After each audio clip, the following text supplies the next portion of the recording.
What's up guys, it's Squizzle.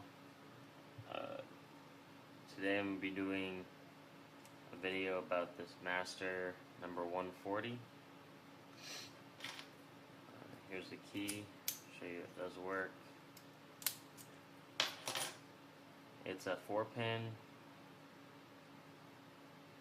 lock with at least, I'm guessing, 2 spool pins. I have had a very hard time trying to single pin pick this. In fact, I've only opened it probably 10 times total by single pin picking. So I found a method to open it easily.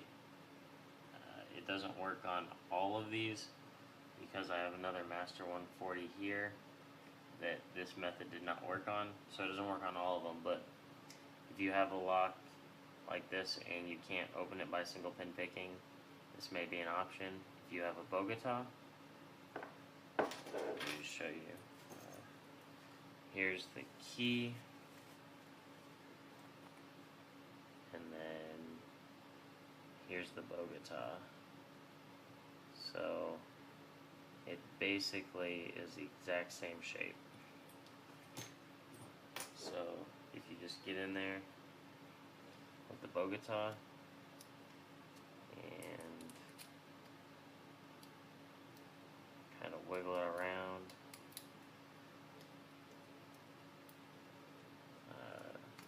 with the rocking technique, it will open it fairly quick. So it's basically really easy on this lock. I don't know about every single lock like this, like the Master 140, but it works for this lock really well. And when I get a video of me actually single pin picking this, I'll put it up also so you guys can see that. But thanks for watching. Hope you like it. Don't do anything illegal, and have fun.